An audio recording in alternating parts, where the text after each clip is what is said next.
Let's face it, bad things happen to good people. Seriously injured in a car accident, trucking accident, or even wrongfully arrested. Life happens, and when it happens to you, you will need sound legal advice and aggressive representation. That's when you call attorney Frank Walker at 304-413-0179. That's 304-413-0179. Lock it in your phone, text it to a friend. 304-413-0179. Or visit online at attorneyfrankwalker.com. All right, cats and kittens, have you heard? The Quarrier Diner is back. Step into the classic vibe of one of Charleston's most historic restaurants. Don't miss the daily Blue Plate specials. Breakfast served all day, every day, and free parking. With an outdoor patio covered for the summer, an elegant basement bar, and customizable event space, 1022 Quarrier Street offers an experience unlike any other. Open 7 days a week, 8 a.m. to 3 p.m. Visit QuarrierDiner.com for all the need to know and relive the good times at the Quarrier Diner. Yeah. You gotta work. You gotta work, grind, shine, it's mine. Gotta show everybody it's my time. Getting here, you gotta work, grind, shine. Never mind who talking down. Welcome to Let's Talk with Carl Lee and frequent guest hosts Hollis Lewis and Lisa Odie, where sports, culture, and community intersect. Join the crew as they dive into engaging conversations with guests from all walks of the sports life. Let's Talk is proudly presented by attorney Frank Walker. Real talk, real experience, real results. FrankWalkerLaw.com, and by the all-new historic Quarrier Diner in downtown Charleston, online at QuarrierDiner.com. Let the conversation begin on Let's Talk. Hello, ladies and gentlemen. This is Carl Lee with Let's Talk, and I have my co-host Hollis Lewis. Hello, hello. And Lisa Odie. Hello. And ladies and gentlemen, today I have to say that I am like super happy and actually kind of starstruck a little bit because I have a great quarterback that I'm holding onto the name. I know some folks may already know because I know that Hollis couldn't hold it. All right, so we have Dante Culpepper on our show today. Hey, man, how you doing? What's up, Carl? I'm good, brother. How you doing? I'm great. And in case you didn't know, like I said, I have Hollis Lewis. What's up, bro? And Lisa Hey, Odie. what's up, Hollis? Hey, Dante. Hello. So, I have this introduction for you, but I'm gonna kind of wait on it because here's one of the questions that I have been, or let me say, how you have impressed me. Okay, and I'm not trying to make you uncomfortable, but I know, everybody knows athletes, and for the most part, high profile, which I consider you as being a high profile athlete. In most cases, they can be funny. You know what I'm saying? Like, they don't want to necessarily always chat with anybody. And man, when we were together this past trip that we had up there with Buddy Becker, bro, I watched you. You signed anything and everything that somebody brought to you, and you were cordial. You were cordial to the other players, and I just want to give you like huge props because I know a ton of players who are just not that way, and they don't even maybe have what you had. Oh, man, I appreciate you, Carl, man. But you got to look at it like this. I'm from Ocala, Florida, man, a small country town here in Florida, and I remember growing up, and we didn't have a whole lot of pro athletes and celebrities around. So, I mean, I look at myself like anybody else. First of all, I don't look at I'm better than anybody or anybody else. So, I guess it goes back to how I was brought up and how I was always taught to treat people how I want to be treated. So that's kind of what it is. But I appreciate you, bro. I appreciate you. Well, yeah, I just had to get that out, Hollis. And let me just give you a little background on Hollis. Hollis is one of the leaders in black quarterbacks here in West Virginia. It took us a while to kind of get black quarterbacks here, but Hollis was one of those. I coached him at West Virginia State, and he played at GW, which was not, there was not a lot of black folks there, but he had the opportunity to be one of our first black quarterbacks. So I'm sure he's got a lot of questions for you in regards to that. Well, that's what's up, man. It was my pleasure to meet you, Hollis, and I appreciate you. Much respect, brother. Much respect. Yeah, man. I always had fun watching you for the Minnesota Vikings because at that time we was all about Randy Moss. We was watching every single game. So, and by proxy, watching you. But the question I had, I want to go back because I actually lived in Central Florida for a while, so I'm familiar with the area. So you going to UCF during that time, it wasn't a nationally recognized program. You had opportunities, but similar to Randy Moss, you ended up at maybe a lower division than your talent had warranted. So you were able to lift that program up. In today's college football landscape, do you think that's possible? Do you think guys would sort of take that route and just, like I said, you were a 4-year starter there, or played 4 years at UCF and really was, I would say, responsible for lifting that program up to national prominence? Hey, man, I appreciate that, but I'm going to tell you, man, I had some real dogs on my team with me, man, some show-nut dogs that work just as hard as me, and some of them probably harder than me, man. So, the quarterback get a lot of credit for when we have success, but I also know you get blamed when you don't have success. So I know how that goes. You know that too. But man, UCF was, the story of how I got there was I was highly recruited going into my senior year of high school, and once my transcripts got out, pretty much my phone went from ringing off the hook every day to not ringing at all, and so it was because I wasn't taking care of my business in the classroom.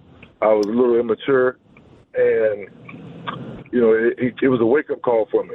So during that time, when my phone wasn't ringing, it was one school that kept in contact with me, and that was Coach Paul Lounsbury at UCF. He was the offensive lineman coach, and he recruited the Central Florida area.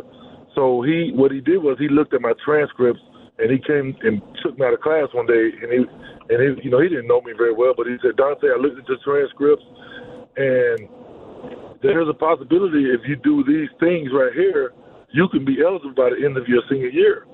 And those things entailed me I had to go back and take over some of my freshman classes and get A's in them. And I did that. And, he did this without knowing I would, once I became eligible, he didn't know I could have signed with anybody still. But because he did that, and at the time, like I said, it was kind of like I was at a low point. I was like, dang, I didn't know, I could have played baseball or whatever, but I really wanted to be the first one in my family to go to college. And so once I became eligible, Steve Spurrier, Lou Holtz, Bobby Bowden, all these, top coaches at the time, it was like a light switch clicked back on, and they were calling me again, like it never happened for that whole summer. Nobody would call me. So I said, you know what? I'm gonna go to UCF because I know these people care about me more than just me playing football for them, and I will be in good hands. So that's why I ended up at UCF. That's amazing. So, and I think that's part of the story that maybe gets missing, that you actually got eligible, and you could have just, to what you just said, you could have went anywhere else, but you chose to go to UCF. So it wasn't like you had to go. You chose there after, they showed you the concern and love for you. Yeah, and these coaches didn't realize they would motivate me because they told me, I ain't going to say which coach, but a few of them told me stuff like, why you want to go play in front of 5,000 people when you could play in front of 85,000 every week on national TV and stuff like that. They didn't realize they would just motivate me to work harder and prove them wrong. Hey, Dante, thanks so much for coming on the podcast this evening with us. I was pumped all day for this conversation, so I'm pretty excited to be speaking with you right now. I just want to fast forward to the year 2004 in your NFL career. That was your most successful season in the league, I believe. You set the single season record for most total yardage produced by an NFL quarterback. And also, I'm sure Carl remembers this, Vikings reached the playoffs for the second time under your watch. Looking back on that year, what are your thoughts and its impact on your career for future reference? What did that do? Was that a turning point in your career in the NFL? I wouldn't say a turning point. I mean, we had a lot of success on offense, and I like to say it was my third year with Coach Scott Lanahan, who's my offensive coordinator, and he and I were on the same page. I'm telling you, it was like I knew what he was thinking. Every time he would call a play, I knew why he was calling it, and I knew what to look for. And I became a master of that offense, and I think that attributed to a lot of the success. Obviously, I had players like Randy Moss and Nate Burleson and Marcus Robinson and Kelly Campbell, and also Mo Williams, Michael Bennett, Ontario Smith, Will D. Moore, guys that were great football players around me, and I had great offensive linemen as well, Matt Burke and the crew. So, man, it was an amazing season offensively for us, and I think we were just clicking on all cylinders because, like I said, the offensive coordinator and myself, it was our third year together, and I had never been with the offensive coordinator more than a year at the time. So, it was a combination of those things, but it was a great year. We put up a lot of points, and we made it difficult for defenses to stop us. But yeah, it was great, and it's just unfortunately that the next year I got hurt, but and Lanahan left. Coach Lanahan left. That season and went to take a job in St. Louis as well. So it combination of things, but it was a good year, and I was happy to be able to put forth the numbers and the success we had. Sure, Dante. When I look at your height and weight, it says 6'4", 260. Yeah. I'm gonna have to assume at some point somebody was trying to tell you to play something else. Yeah. Well, hey, to be honest with you, Danny Green, my first day in Minnesota, my very first day there, they got me on a scale. I was about 6'4". I was 266. My very first day. And Denny Green, he said, Dante, I'm going to tell you right now, I'm not concerned with your weight. I know you're going to take care of your business and be prepared. I just want to make sure that you physically and be in the best shape that you possibly can be in. He said, is there going to be a problem? I said, no, sir, I don't have a problem. and he never bothered me about my weight at all. He did tell me, he said, I just want you under 275. So really that was they wanted me under, so sometimes the way I was weighing even 04, I was like 270, but my body fat was low. I was just a big, physical, fast dude that I worked hard in off season, so I was preparing my body for the season and trying to prevent injuries and stuff like that. But I never, even though I was a bigger guy, I had a high school coach that didn't try to move me.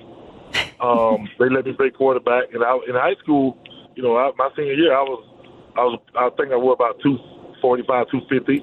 And then So I was always a big kid, and in college, Coach Mike Kruzak, he was my offensive coordinator, and then became the head coach, and he never bothered me about obviously changing. So I was lucky that I had coaches that didn't try to change my position. I was very lucky that I had good coaches as well.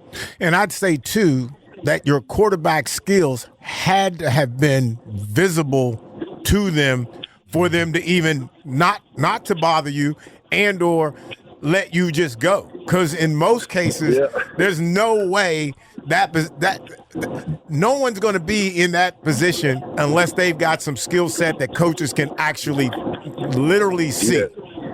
Yes. But I will say this. A couple colleges, and I'm going to just say the University of Florida was one of them, and there's a couple other ones. Like Ron Zook was the defense coordinator at the time at Florida my senior year, and his very first question to me, he was like, "Hey, you ever play defense?" Of course. That day, I was like, I was looking at him sideways. I knew I wasn't going to Florida. So when you get to Minnesota, and obviously, I believe Randy Moss was already there. How excited were you to be able to have a receiver of that caliber? Because you had a big arm, and you can just really just let it go with a guy like Randy Moss. Yeah, man, I was excited. Denny told me when he called me, I was at the draft in New York. But to be honest with you, I had no idea I was going to go to Minnesota because, I didn't talk to Minnesota one time from the time my last game my senior year in college until the draft. I didn't even speak to Minnesota once, not a scout, not a coach, not nobody. Yeah. And I'm going to tell you an interesting story, man. Denny Green called me, and I was in the green room at the draft. He called me, and his question was, "Hey, do you want to be a Minnesota Viking?" And I'm like, "Of course I want to be." Because I'm going to say no. So, right. Yeah, I didn't care. I knew that Randall Cunningham was there, Jeff George, but I didn't care because I wanted to, a lifelong dream of getting drafted and playing in the NFL. So, he drafted me, but he when I got to Minnesota, he told me the story of how he even heard about me. When Denny was, he came up under Bill Walsh. Mm-hmm. And he said about 2 years before that, when I was going to my junior year, he said Bill Walsh gave him a call and told him he needs to check out this kid in Florida by the name of Dante Culpepper. Wow. So he told me he had his eye on me since then. And then they traded up. I don't know if y'all remember it, but they traded because they had like the 20th pick late in the first round, but they traded up to the 11th pick because Tampa, who I thought I was going to go to, Coach Dante, I met with him about 5 times before the draft. And I thought it was a lock that I was going to go to Tampa. And Coach Green moved up and surprised everybody and drafted me.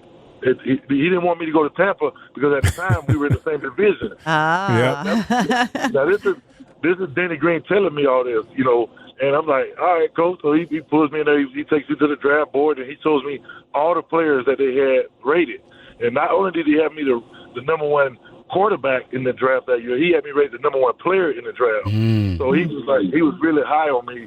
And he said he needed a quarterback that can get the ball out there to Randy, and he thought that I fit the mold for it. So that's how I even got to Minnesota. And Coach Green will always be one of my guys, and I appreciate him drafting me. Yeah, and I failed to mention not only Randy Moss was there, but Chris Carter was there too. So you had sort of that duality of those great receivers with 2 different skill sets and 2 different sets of experience. So that always helps out as a quarterback. Oh, man, it was big for me, man. It was having 2 guys like that on the outside that are going to make plays when they're afforded the opportunity to make the play. That's really what it's all about. And I just had to put the ball where it needed to be, man. And sometimes it looks easy, but we prepared very, very well, and we were able to put up some good numbers. Yeah. So Dante, I have a question, and Hollis just kind of touched on this, having receivers like Chris Carter and Randy Moss in your field to throw to. What was it like trying to, because people view the quarterback as the leader of the team and, being in kind of in charge of the offense. What was your approach to leadership involving Chris and Randy? Like, what kind of a relationship did you have with those guys out on the field? Was it kind of a mutual thing, or did you feel comfortable enough to tell them this is what we're going to do, or was it mutual? Yeah, I would tell you, my rookie year, I kind of was like a sponge around there because I didn't play my rookie year, so I got to watch Jeff George around the Cunningham and watch how they prepare. Right. And obviously they had a job to do as well, so I wasn't. I didn't want to be this kid just bothering them and picking their brain all the time. So I was kind of like a sponge, just, even the meeting rooms, the questions they would ask, and just how they prepared themselves. And I learned a lot from those guys. But dealing with Randy and Chris, the season that Coach, after my rookie year, Coach Green calls me, I think in like March, and tells me, hey, I'm going to announce that you're going to be our starting quarterback. And I was like, all right, Coach, I'm ready. I felt like I was ready my rookie year after probably about 2 weeks of training camp. I thought I could have started. Mm-hmm. I thought I had a gut. I felt like that, but I had to wait. So every week during my rookie year, I was a scout team quarterback, and I treated practice like it was my game every day. Right. And I'm gonna tell you, who really got me ready, John Randall, man. That dude. He would paint his face in practice. So practice for me was intense my rookie year. So Randy and Chris got to see my skill set every day going against our first defense. So I think I kind of won those guys over a little bit. But then that off season, when I was named a starter, I came down to Chris's training facility down in Boca Raton, Florida, and I lived down there and trained with them every day. So they got to see how hard I worked. You know, I came in. I'm a type of guy. I don't want nobody to give me nothing. I want to earn it. Sure. So I earned their respect, and that it was a natural thing. And then once we got back up there for training camp, you know, it was just I just stepped in, and they were just receivers on the team to me. You know, at the time, like I had a job to do, and they know everything came through the quarterback, and you know we'd have our little spats here and there, but they know I would. You know, if I had it's like family spats. Yeah, if we had to come to blows, I was willing. You know what I'm saying? So we luckily we never had to do that, but they understood and they looked in my eyes and they knew what I was made of. So I never had any real problems with any one of those guys. What's interesting to me is, like, I had a year with Chris, and. Chris is a different breed.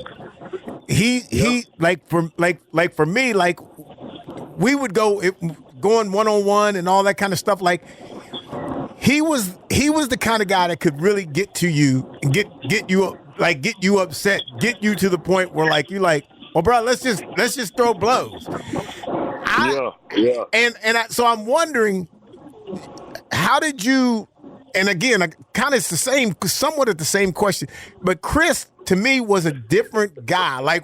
How did you manage to pull him in to it being okay? Like when you didn't throw to him, you know, because I know he wanted every ball. Hey, can y'all hear me? Yeah, yes. We can hear you. Okay, I'm on the turnpike and it was breaking up a little bit, but yeah, Chris, man, let me tell you, I love Chris, man, but Chris. You know, he had a lot of success, and you know, he's the type of guy that you just got to be stern with it, man. Yeah, you know, that's what I did. And, you know, in my rookie year, you got to realize the Vikings. I was brought into a situation where the team was 15-1 the year before. Yeah, that's tough. And the offenses, and so a lot of people was like, "Why we draft a quarterback? We need somebody. We need help on defense." You know, so. I felt like Chris is one of the guys I really had to show, all right, why I'm here. And through it all, you know, I'm happy that we were able to get on the same page. But at first, you know, Chris wasn't somebody that I really liked particularly, and I know he really, you know, he felt like it was the end of his career, and he didn't have time to groom a guy. So I knew I had to be ready, you know what I'm saying? Right. But one thing for sure, it was going to be respectful. You feel me? So Chris knew. He knew the type of dude I was from working out with me. And a few times we in the heat of the battle, you know, I have to remind him, like, hey, man, let's be respectful now. we can go there if you want to. And he never really wanted to go there. So that's how it was, man. So it ended up being good. Yeah, and I think in most cases you always do kind of patch it up, but it is super tense, and I don't know if people really realize whether it's quarterback, receiver, offensive or defensive line, secondary, like you chatting, you know, there's guys that are chatting, saying stuff like, hey, you guys got to get a sack. You know, we back here trying to, you know, and then all of a sudden one of them going to turn around and say something to you. And then you kind of got to try to be like you bold. But I know when I was there was nothing I could do with any of those, none of those D linemen. But Johnny Randall is a special dude. He was a special player. Yeah. You know. Nah, we went at it, man. His intensity every day. Yeah. Got my feet right. Got me really the speed of the game. I had to adjust a little bit from college, and being there every day going against him definitely helped me. And I appreciated him for that. You know, because he was a high level competitor, and I was the same way.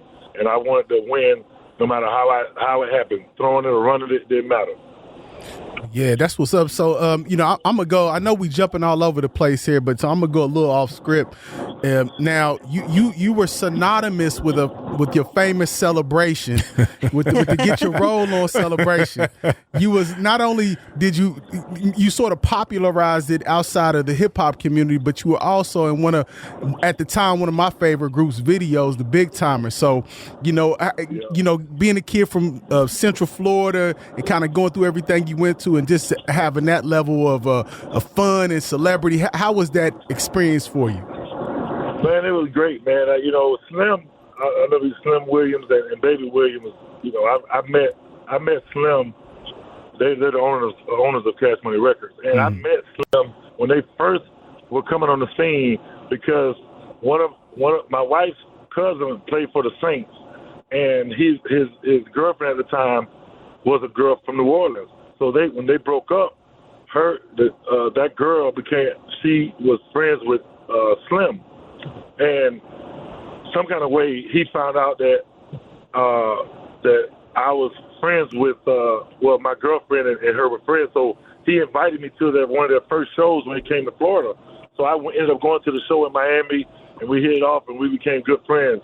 And they had a song and it called "Get Your Roll On." So one day I was leaving, and he calls me. He's like, "Hey, Pep, man, when you score a touchdown, make sure you get your roll on." Oh, that's what's up. Yeah. and that's how I have it, man. And I did it after every touchdown. It was my celebration, man. It was fun though. But those dudes, awesome, man. I had a great time, hanging out with them. That's what's up. Yeah.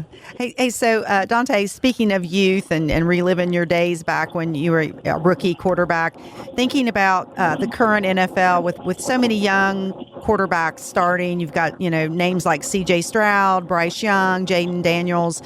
What are your thoughts on the current crop of young quarterbacks in the league? How do you feel about their play? I love them. I love it. It's a different game now. Obviously, it's an offensive game, and it's great. It's very exciting. I love, the run pass option that they do, the RPOs. I love that.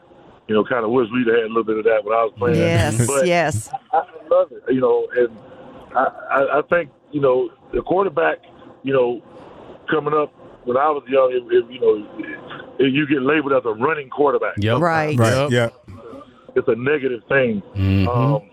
But I love, I love Jalen. I love Jalen Hurts. I love, I think Lamar Jackson is absolutely fantastic, and Mahomes is obviously a great player. It's a lot of great players. I love my man up in Buffalo. He's definitely somebody I love. That I watch him play.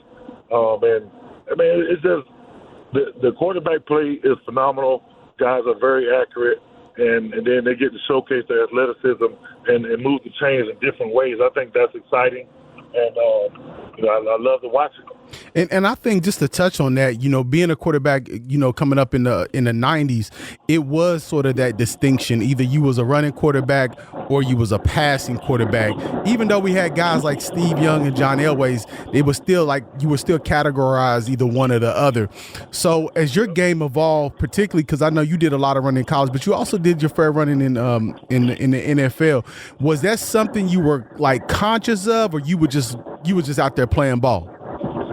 I'm playing ball. I was definitely constantly being, because my coach always say, "Man, get down." But I was squatting 550, and I was running a 4.5, and I was weighing people, so I wasn't. I felt like I was going. I felt like I was either going to make a guy miss or punish him. Yeah, that was my mentality. Yeah. You know what I'm saying? So, my main goal was to move the chains. If I wanted to put us in position to get points, whether it's running or throwing. I never said, I don't want to run on this play, because the defense a lot of times dictated, how you got to move the chains sometimes. So I just wanted to be like a Swiss Army knife, to be able to, beat you different ways, however it may come. You had 34 rushing touchdowns, and as negative as a running quarterback title could be. Bro, that's an amazing number for a quarterback. Yeah. Oh yeah, thank you. I was putting some. I it didn't matter to me. It only mattered that we got the points, you know. And I remember that year I had 10 touchdowns in 1 year, right? So, but I could have had 20 because Mo Williams had 10 touchdowns also he had about 8 or 9 from the 1 yard line. And right. I could have quarterback sneaked all of them, but he's always said, "Tell man, let me get the touchdown." So I let's get it, Mo. So I tell him, I said, "You better get on first and second down because on third down, I'm saying quarterback sneak." Get that tush push. And you had. Yeah, it was a good thing, man. And I just always wanted to get the points. I didn't care about who got it, to be honest, but I just wanted to make sure we put ourselves in positions to try to win games. Bro, as a 185-pound cornerback, bro, you had 2,652 rushing yards. Mm-hmm. Yes, sir. Bro, you can't come over there by me. Like you got to go the other way or something. Because I'm gonna miss that, bro. That's a ton of yards, man. Yeah, man. Like I say, I was trying to put us in position to get points and win, man. That's all it was about. I never was a stat chaser like that. I didn't care if I threw for 300 or threw for 100. I don't care if I ran for 20 or ran for 100. It didn't matter to me. I only cared about the points in the win-loss call. That's really that shit mattered to me. Really mattered. Yeah, and I just had one more question to that. As far because you said something earlier about not necessarily having a consistent offensive coordinator, at least in your time in NFL. And I want you to just to articulate to people how difficult that can be, because at the point that you can like master offense, you get to know you and the OC are on the same page, then you leave, you got to start all over. I know Jalen Hurts and a lot of the young guys are going through that now. So how difficult is that just as a professional? It is very important for the offensive coordinator and the quarterback to be on the same page. I can't even put in the words how important it is, because it's like night and day. If you're not on the same page, if you don't know why your offensive coordinator is calling a certain play in a certain situation, your thought process isn't right. And I mean, I've had good. I'm not saying I didn't have any other good offensive coordinators, but I don't think we were in sync like I was with Scott Linehan, you know, and it just was clicking, man. And I noticed it when he left. It was like sometimes I feel I was out there alone, you know, and that's a tough thing when you're out there quarterback. If you don't have your eyes up there, you know, being able to take, because obviously if most quarterbacks, if not all quarterbacks, have the ability to change the play at any time anyway. Yeah. But you want to know why he's calling what he's calling, and it's a rhythm thing too. Mm-hmm. You know, it's a rhythm thing. And you know, you play quarterback, and if you can't get in a rhythm with your offensive coordinator, it could be a lot of 3 and outs. And that's the worst thing ever, is to get a 3 and out. And I think people don't really they can't conceptualize that. I think they made, for people who never didn't play the position, they're just looking on field and how that manifests. But to have that offensive coordinator, because I mean, if you're really clicking, then y'all can even finish each other's sentences. It's almost like you can look at him, he can look at you, and you know the set, you know the play. Like, it ain't even got to be articulated.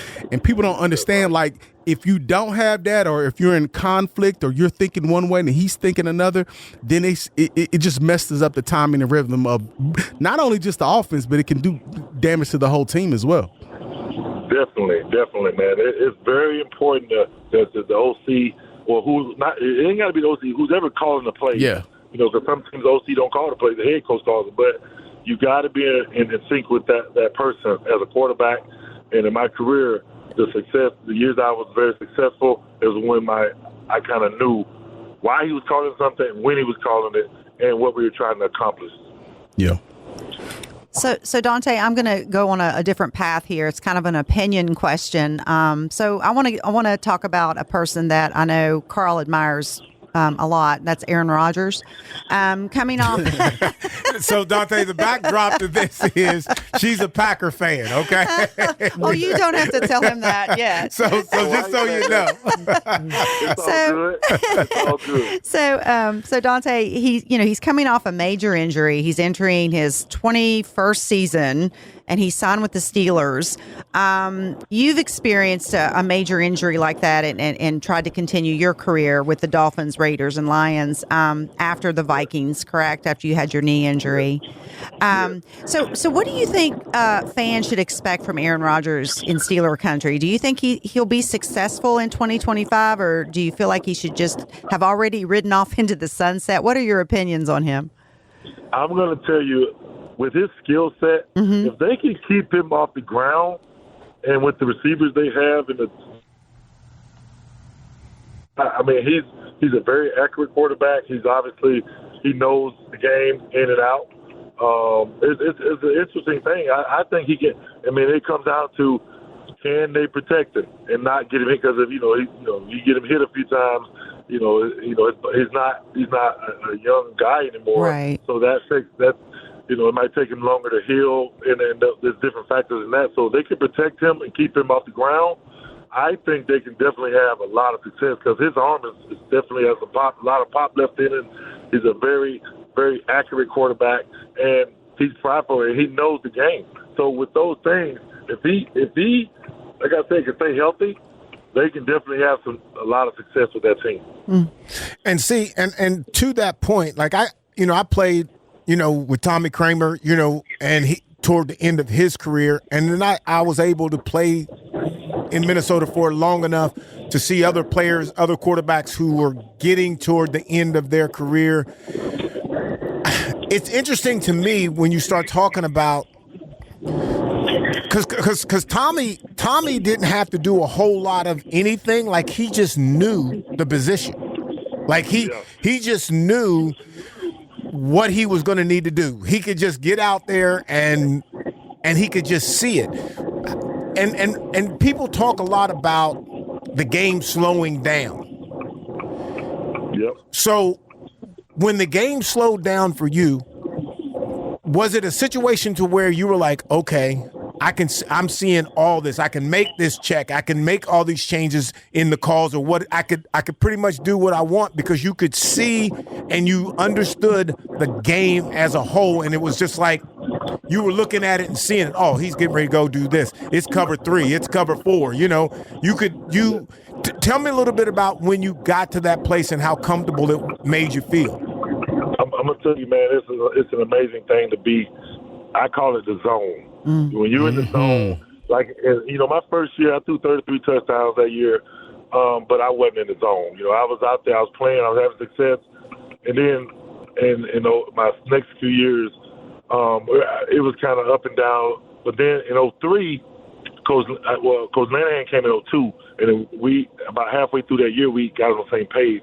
And then in 2003, I was kind of, it was slowing down, but I hadn't got totally there. But 2004, I'm telling you, man, I felt like, I don't know if y'all ever watched the Marvel movies and Spider-Man, when everything slowed down and he's moving so fast that everything is really slow to him. That's how I felt that. I felt like I was a superhero. I really felt like everything was slow to me, and it was like I could see it before it happened. And I like to call that when you're in the zone, and it's like you can't be stopped. And that is an amazing thing to be in the zone, man. You athletes know what that is, man. And when you're in the zone, man, it's like no matter what you do, you're a step ahead of everything else. And it's an amazing feeling, and it's a fantastic feeling. That's the best way I can describe it. Being in the zone, it's like you're just. To everybody else, you're moving faster, you're doing these awesome things, but to you, it's like everything is slow around you, and it's amazing. And that's crazy, because you had the Spider-Man reference, and being a quarterback and being on the zone, that ball feel like it's on a string. You really feel like you can really pit it anywhere you want to pit it. Everybody else is just moving, like they're just walking, and you just at full speed all the time. So that's definitely an amazing feeling. Yeah. Yes, sir. Yes, sir. I think to have some success at least at the professional level, I think everybody has to have a time or a place where they're in that zone. Because if you don't, I don't know how you make it. You know what I'm saying? Because like you got to go against this guy, that guy all the time, and at some point you got to get to a point where you're saying, it don't matter. Yeah, I can just do this, because I can remember just in playing corner in '87. It was like it was easy for me to cover this guy, cover that guy, and I won't throw names out because people be like, oh, he ain't never covered that guy. But it just got it just got comfortable. And you, like you said, you're in that zone, man, and it's great. Yeah, it's an amazing feeling, and you said it right, man. It doesn't matter what they try to do, you're a step ahead or 2 steps ahead. It's like it is tough, and I've been on the other end of that, when people, no matter what you try to do, it doesn't work. Those are the those are the worst days. But man, being in the zone is a great feeling, man, and I would say everybody who's an athlete should feel that feeling, because it's an awesome feeling. So, Dante, what are you currently doing now that your football career's over? What is your focus now as far as your hobbies, your business kind of aspects? Well, I live down in South Florida in Fort Lauderdale. My wife and I, for a while, we were at a trucking business, and we got out of that, and now we're just building our real estate portfolio. We got some properties in our hometown, and we're just building and just trying to, make that as successful as possible.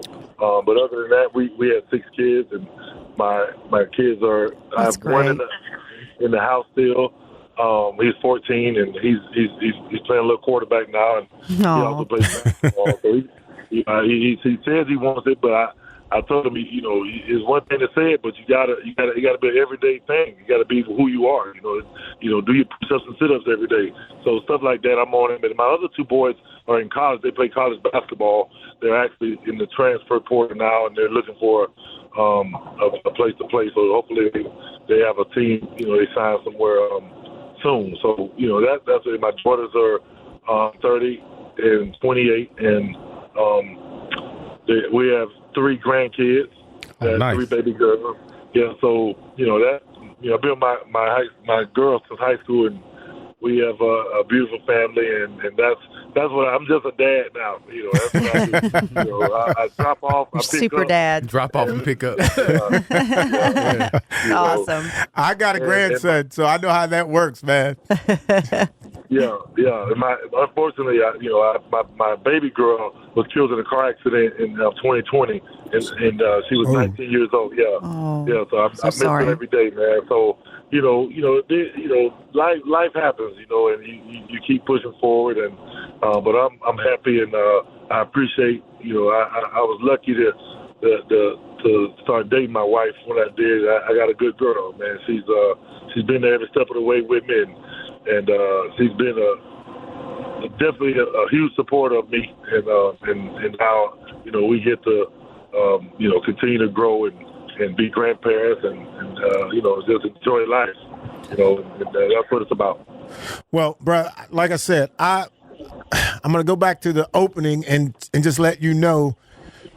And you again, you just impress me every single time I get a chance to have you I'm around you, listen to you. You're a genuine brother to me, that I think that your success, all the greatness that comes with you, I don't even know if you even care about that at this point, because it doesn't come off. You just come off as a genuine person. You really that just will sit and talk with anybody no matter what. And like I said, for you to be Dante Culpepper, nobody's thinking that, like, hey, I can sit there and talk with him, and he'll talk back to me.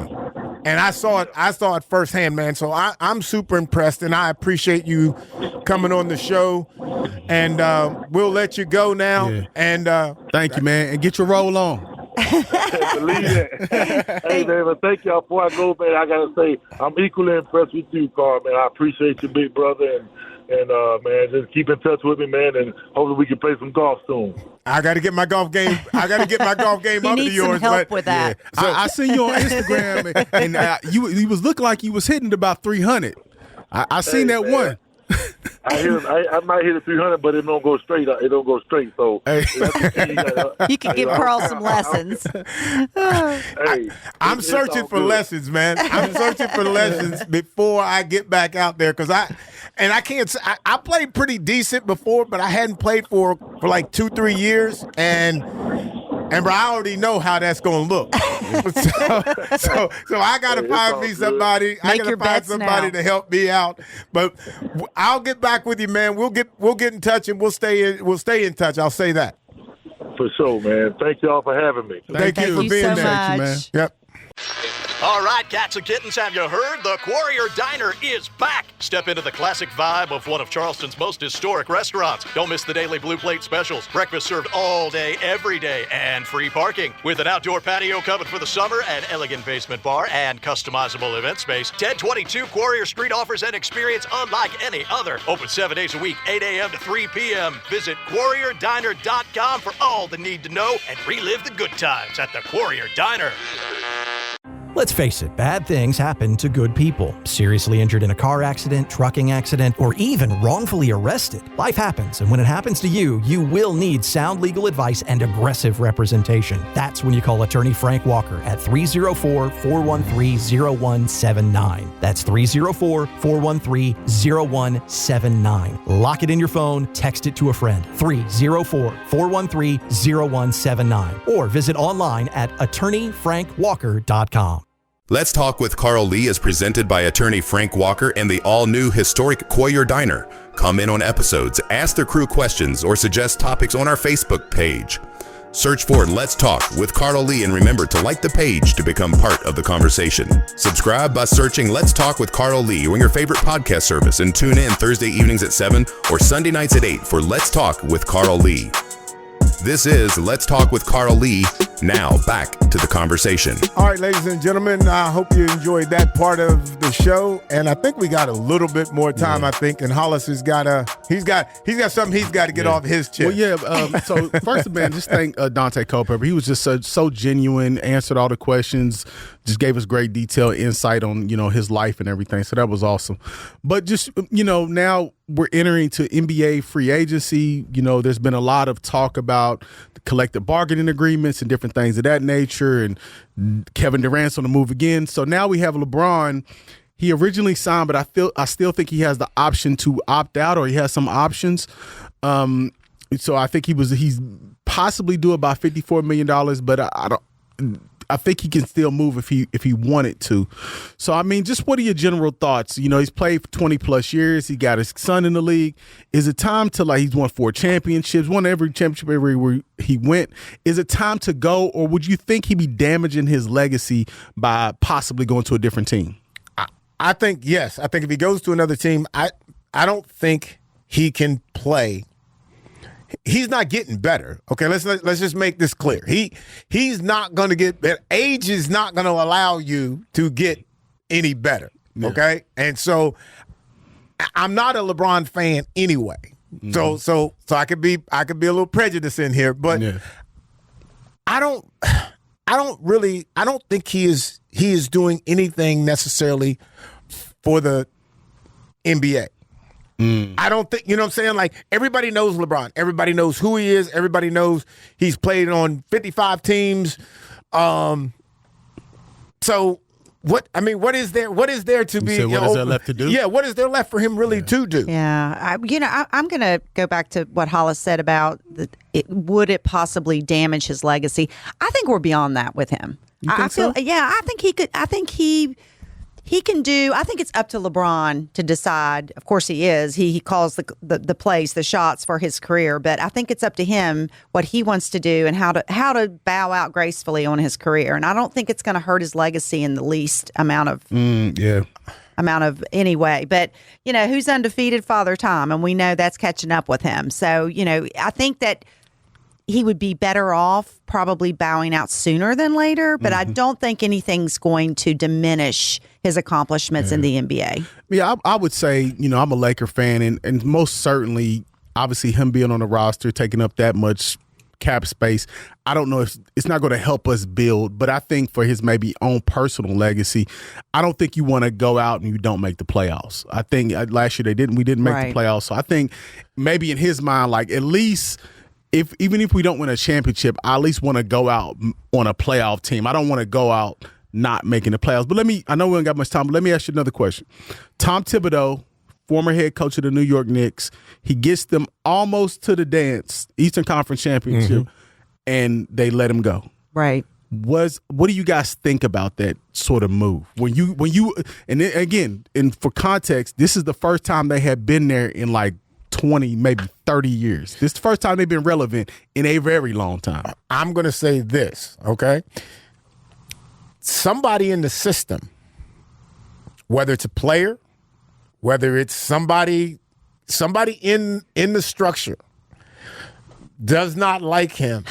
Yeah. So you think it's personal? I think it's personal. Yeah. I mean, but he's known to be a grinder. He's known to he's playing his team guys, and they're going to grind out each and every night. He's known to be he coaches hard. I'm a star player. I'm your main player. I don't necessarily know who that is. I'm not pointing the finger. I'm just saying, but I'm going seeing management and saying, look, this dude's pushing, he's yelling and screaming, he's doing all this kind of stuff that I don't like and the team don't like. And I think the reason we didn't get all the way was because of him. Do you really think there's a player on that team that has that kind of leverage? He said player or I said management. Player or management somewhere. Yeah. Somebody's not liking who he is as a person and how he's coaching. Because he showed you results. He showed the results. That's what I mean. Yeah, and the NBA, but it is ruthless. I mean, unless you get to the level of the championship, the NBA championship game, it's not good enough. At least for the fans. You sat there as a Lakers fan and you were pretty upset. But you don't fire. But what I'm saying is, like, being a Laker fan, we've had championships this century. Yeah. Right? Yeah. If you're a Knicks fan, you have been nowhere since like Patrick Ewing, since like the Sprewell, maybe Allen Houston teams. Like, this is the first time you've been to this level. So who do you bring in to follow this guy? Well, Mike Brown got hired. But with Mike Brown, he's won championships as a head coach, won championships as an assistant, but he's also been fired 4 times as a head coach there as you well. Go. So it's like it's just a carousel, don't you? Yeah, I just don't. But if you're a coach and you had that level of success, it's just hard for me to justify why you were fired, other than, to your point, it just being purely personal. Yeah, Did you have that kind of leverage in the NFL, Carl? Did you get coaches fired? No, that was that. I was on the end result of that. I mean, and again, even players, you can get cut when I got cut from the Vikings and went to the Saints. The whole reason that I got cut was because me and the new DB coach, Denny Green's buddy, was the DB coach, and he didn't know nothing about DB play. Like, he knew nothing. And we're in the meetings laughing, and and me and him had conversation, and he said to me, "You don't know how to backpedal." He said you backpedal too high. Now, you're a scout, becoming a DB coach. I've been playing my entire career. I'm in year 11. Right. And you're telling me I don't know how to backpedal. How do I not laugh? So that's why I'm sure that's the reason why I got cut, because I just couldn't respect him. And I didn't show him respect because we just didn't get along. And I'll even go a step further. Within 2 years, our whole entire secondary got cut. Mm. And it was because of the new. Yeah, the new DB coach. New B coach, yeah. Yeah. So that Denny Green brought in. I mean, that could be an example of just kind of what's going on. It's just like I said, it's just amazing, like in this sport environment, when you have success and then you're just let go the next year. It's just, I don't know. It's money, and you gotta be what that person wants you to be. Yeah. And sometimes that's tough. Yeah. But then that person should be held responsible if they fire. You know what I mean? Like, they fire a coach that is not. He hasn't reached the pinnacle, but he's pushing them closer. And then you fire this guy and you bring somebody else in that takes them steps backward. somebody needs to be held accountable for that. Don't you think? I would think so. A head should roll. But it depends on who that person is and what his connections is. That's true too. Up in the top look at Jerry office. Jones in Dallas. Yeah, I mean, come on. Well, he owns it, so. Yeah, he's calling all those shots. He calls all the shots. All right, well, ladies and gentlemen, we're going to get out of here, and we appreciate you, and we'll see you again next week. Let's Talk with Carl Lee is presented by attorney Frank Walker and the all-new historic Coyer Diner. Comment on episodes, ask the crew questions, or suggest topics on our Facebook page. Search for Let's Talk with Carl Lee, and remember to like the page to become part of the conversation. Subscribe by searching Let's Talk with Carl Lee on your favorite podcast service, and tune in Thursday evenings at 7 or Sunday nights at 8 for Let's Talk with Carl Lee. If you fall, dust it off and get back up on your feet. Anything could be a win, yup, even defeat. They say sugar bad for you, why is victory sweet? Couldn't play with big kids, I had to sit in the street and watch from a distance, but over time I grew. If I put in the work, in no time I'm due. Everything that I worked and prayed, I'm okay. If you ask me, how did I do it, I'm gon' say, you gotta work, grind, shine, it's mine. Gotta show everybody it's my time. Getting here, you gotta work, grind, shine. Never mind who talking down, cause they lying. Don't talk, you gotta work. You gotta work. You gotta work. You gotta work. You gotta work. You gotta work.